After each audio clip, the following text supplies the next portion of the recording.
Hello everyone, welcome to my YouTube channel Homeopathy is Everywhere. Today I am taking another lecture of practice of medicine from the topic COPD. In the previous lectures we have studied about the introduction of COPD and its two types, that is chronic bronchitis and emphysema in detail. Today we will study bronchial asthma in detail. Friends जिन्होंने भी chronic bronchitis और एम्फाइसमा lecture नहीं देखा है वो जाके ज़रूर देख लें, because these are important topics. Description में लिंक दिया हुआ है. So let's start our today's topic, that is bronchial asthma. Definition: it is a disease of airways characterized by increased responsiveness of tracheobronchial tree to a variety of stimuli resulting in widespread narrowing of air passages which may be relieved by therapy or spontaneously. So bronchial asthma क्या होता है? ये airways की disease है जिसमें increased responsiveness हो जाता है tracheobronchial tree का to a variety of stimuli. जैसे कोई स्टिमुलस है, पॉलन है, डस्ट है, तो उसकी वजह से क्या होता है कि जो सेंसिटिविटी होती है वो बढ़ जाती है ट्रैकियोब्रोंकियल ट्री की, जो हमने प्रीवियस क्लास में भी डिस्कस किया था, जिसकी वजह से क्या होता है कि जो एयर पैसेजेस है उसकी नैरोइंग हो जाती है, साइज में क्या हो जाता है, रिड्यूस हो जाता है, विच में बी रिलीव्ड बाय थेरेपी और स्पॉन्टेनियसली, जो या तो अपने आप भी ठीक हो सकता है या तो थेरेपी की भी रिक्वायरमेंट हो सकती है, तो उसे ही हम ब्रोंकियल एस्थमा कहते हैं. Next, aetiology. First, allergy. So जैसे एलर्जेंस होते हैं लाइक डस्ट, पॉलन, फेदर्स, ये सब क्या करते हैं, सेंसिटिविटी, जो पेशेंट की सेंसिटिविटी है उसे बढ़ाते हैं एंड कॉज क्या करते हैं, एस्थमा. Second, infection.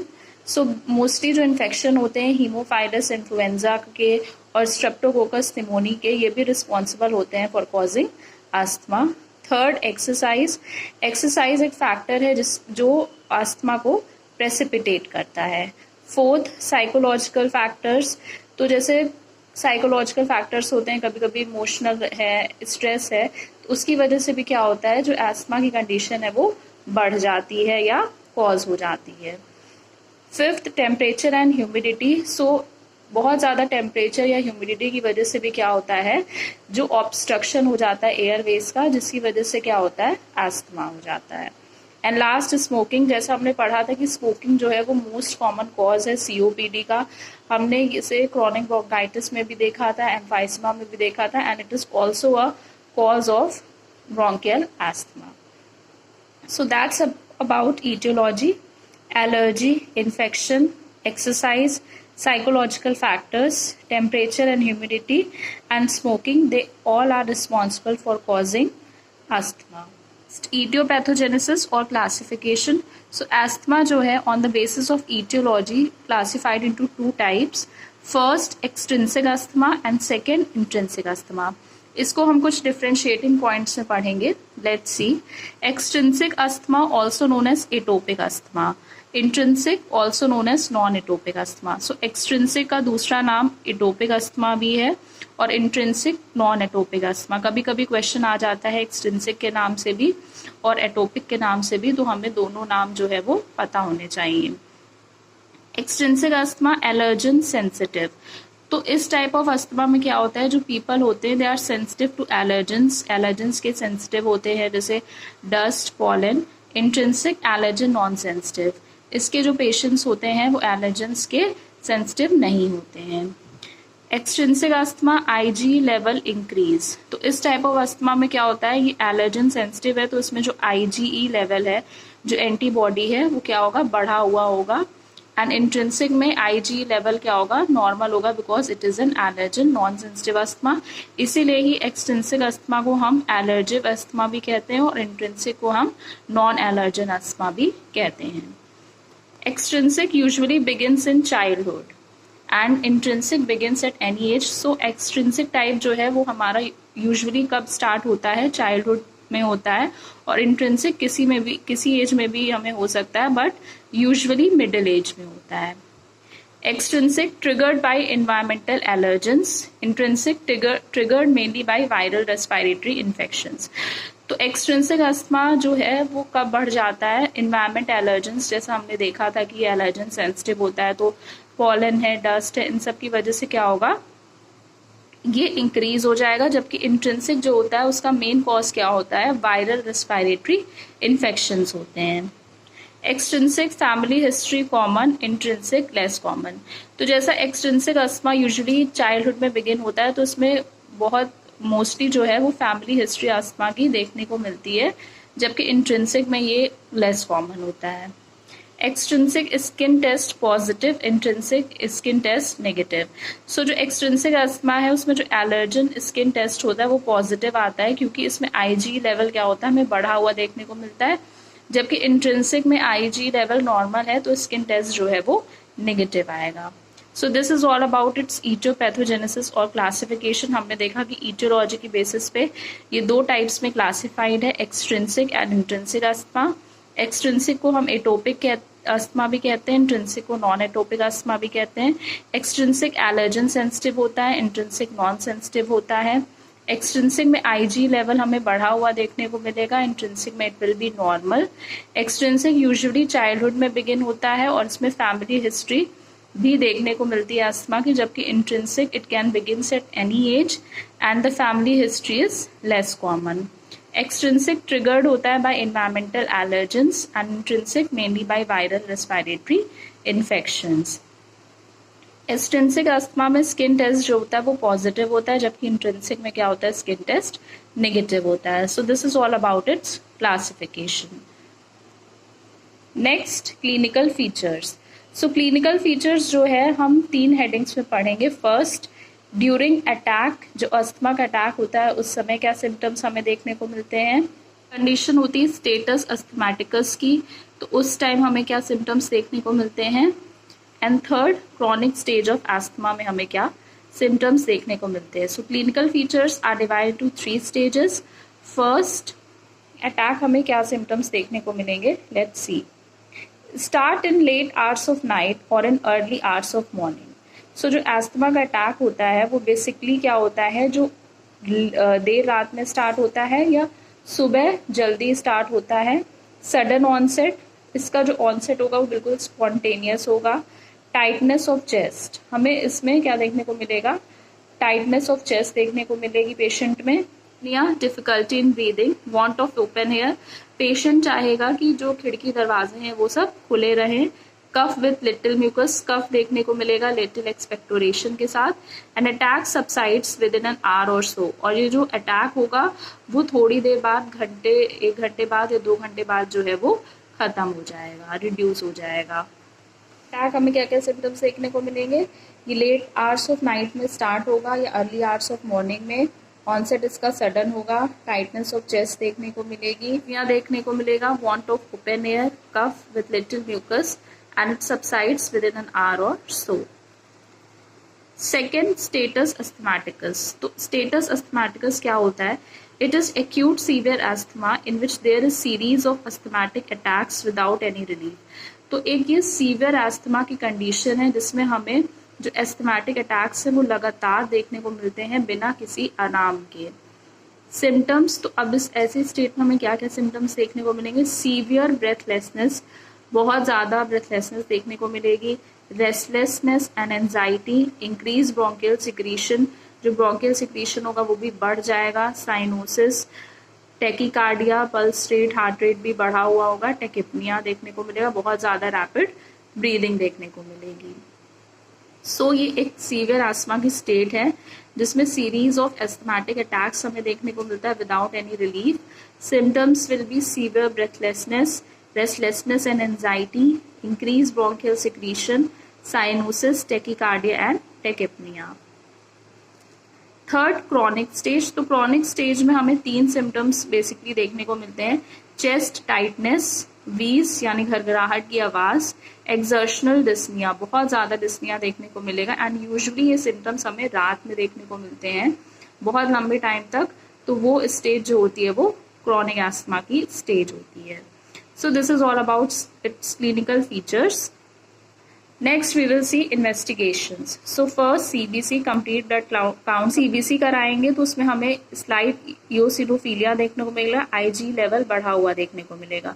तो इओसिनोफिल्स काउंट जो है वो हमें हल्का बढ़ा हुआ देखने को मिलेगा और IG लेवल जो है वो भी बढ़ा हुआ देखने को मिलेगा due to allergens. Sputum, Charcot, Leyden crystals, spiralis bodies, creola bodies. तो ये बहुत इंपॉर्टेंट पॉइंट है कि जो स्प्यूटम में हमें क्या देखने को मिलेगा, 3 टाइप की बॉडीज देखने को मिलती हैं। कौन कौन सी, इसे हम सी क्यूब से भी रिमेम्बर कर सकते हैं। Second, it is Curschmann spiralis bodies and third creola bodies. ये बहुत इंपॉर्टेंट पॉइंट है और ये कैरेक्टरिस्टिक बॉडीज हैं जो हमें स्प्यूटम ऑफ ब्रोंकियल एस्थमा में देखने को मिलती हैं। कई बार ये कॉम्पिटिटिव एग्जाम्स और एमसीक्यूज में भी ये क्वेश्चन पूछा जाता है। Next, chest X ray. तो इसमें हमें over inflation of the lungs देखने को मिलेगा। जो लंग्स होंगे उसमें बहुत ज़्यादा ओवर इन्फ्लेशन हो जाएगा, जिसकी वजह से जो होगा एक्सपायरेशन वो डिफिकल्ट हो जाएगा। Skin test, hyper sensitivity reaction to various antigens. जैसा हमने देखा था कि अगर एक्सट्रिंसिक टाइप का अस्थमा है तो उसमें हमें हाइपर सेंसिटिविटी देखने को मिलेगी, इंट्रिंसिक में जो टेस्ट होगा वो नेगेटिव होगा। ईसीजी, टैकीकार्डिया हमें देखने को मिलेगा। सो this is all about it's investigations. Next, complications. तो ब्रोंकियल एस्थमा के क्या क्या कॉम्प्लिकेशंस हो सकते हैं। फर्स्ट, स्टेटस अस्थमैटिकस जो हमने प्रीवियसली पढ़ा। Secondary infections, bronchitis, TB, because sensitivity low है इसकी वजह से सेकेंडरी इन्फेक्शंस होने के बहुत चांसेस होते हैं। एम्फाइसेमा, यस, बिकॉज ये एक सीओपीडी है और ये ब्रोंकियल एस्थमा का कॉम्प्लिकेशन हो सकता है। Chronic cor pulmonale, right heart failure, pulmonary hypertension की वजह से जो होता है तो उसे हम क्रॉनिक कॉर पल्मोनेल कहते हैं and can be a complication of bronchial asthma. Differential diagnosis. So first, cardiac asthma, second chronic bronchitis, third bronchopneumonia and fourth tropical eosinophilia. Last हम इसका ट्रीटमेंट देखते हैं। तो first, rest in bed in propped up position. तो patient को हम bed पे rest करने को बोलेंगे। प्रॉप्ड अप मतलब किसी भी सपोर्ट के साथ उसे जो है वो रेस्ट करने को बोलना है। ऑक्सीजन थेरेपी देनी है। Bronchodilators and anti inflammatory drugs. तो ब्रोंकोडाइलेटर्स जो होंगे वो जो मसल्स ऑफ लंग्स है उसको रिलैक्स करेंगे और जो नैरोइंग है उसको कम करेंगे, और anti inflammatory drugs to reduce the inflammation. Antibiotics to control infection, जो भी सेकेंडरी इन्फेक्शंस हैं उसको कंट्रोल करने के लिए antibiotics are given. Chest physiotherapy, जिसकी वजह से क्या है जो इन्फ्लेशन ऑफ लंग है वो इम्प्रूव होगा।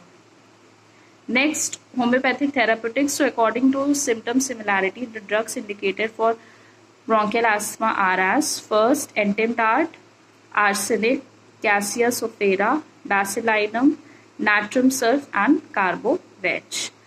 So this is all about today's topic. Let's do a quick recap of it. हमने पढ़ा कि ब्रोंकियल एस्थमा क्या है, एक डिसीज है एयरवेज की जिसमें इंक्रीज रिस्पॉन्सिवनेस हो जाता है ट्रैकियोब्रोंकियल ट्री का to a variety of stimuli, जिसकी वजह से क्या होता है नैरोइंग ऑफ एयर पैसेजेस हो जाती है, जो या तो थेरेपी से भी ठीक हो सकती है या अपने आप भी ठीक हो सकती है। Aetiology, allergens like dust, pollen, infection mostly of Haemophilus influenzae or Streptococcus pneumoniae, exercise, psychological factors like emotional stress, temperature and humidity, and last, smoking. Etiopathogenesis देखिए that they are classified into 2 types, extrinsic and intrinsic. Extrinsic also known as atopic, it is allergen sensitive asthma. IG level increase and ये usually childhood में begin होता है. Triggered by environmental allergens, family history is common and skin test is positive. Whereas an intrinsic, it is known as non-atopic asthma, allergen non-sensitive, IgE level is normal और ये किसी भी as में begin हो सकता है। Mainly ये viral respiratory infection से triggered होता है। Family history here is less common and skin test is negative. Next हमने से clinical features देखें during attack. स्टार्ट होता है लेट आवर्स ऑफ नाइट पे या अर्ली आवर्स ऑफ मॉर्निंग में, सडन ऑनसेट होता है। टाइटनेस ऑफ चेस्ट, निया, cough with little mucus and it subsides within an hour or so. Status asthmaticus, एक acute severe asthma की condition होती है जिसमें severe breathlessness, restlessness, cyanosis, tachycardia और टेकिपनिया देखने को मिलता है। Chronic chest tightness, wheeze, exertional dyspnoea mostly at night. Next investigations में सीबीसी में हमें आईजी लेवल बढ़ा देखने को मिलेगा। स्प्यूटम में very important point Charcot, Leyden crystals, spirals bodies and creola bodies देखने को मिलेंगी। चेस्ट एक्सरे में over inflation of lungs, skin test, hyper sensitivity reaction देखने को मिलेगा and ECG tachycardia. Complications are status asthmaticus, emphysema, chronic pulmonale.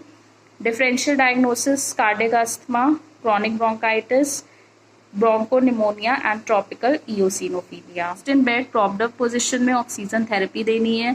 Drugs bronchodilators, anti inflammatory drugs देने हैं, antibiotics and chest physiotherapy and last homoeopathic therapeutics. So this is all about today's lecture. I hope you have understood the topic and हमने COPD जो topic है वो complete कर लिया है। उसमें जो मेन 3 टाइप्स थे उसके emphysema, chronic bronchitis and bronchial asthma, all 3 are done. And आप तीनों लेक्चर्स को ज़रूर देखें बिकॉज ये बहुत ज़्यादा इंपॉर्टेंट टॉपिक है एंड तीनों में से कोई ना कोई एग्ज़ाम में ज़रूर पूछा जाता है। So friends, this is all about today. अगर आपको मेरी वीडियोस अच्छी लगती हैं तो उसे लाइक करना बिल्कुल ना भूलें एंड चैनल को ज़रूर सब्सक्राइब कर लें बिकॉज मैं डेली एक लेक्चर अपलोड करती हूँ, so that will be very useful to you. So do like, share and subscribe to my channel for more videos like this. Thank you all. Bye bye. See you tomorrow.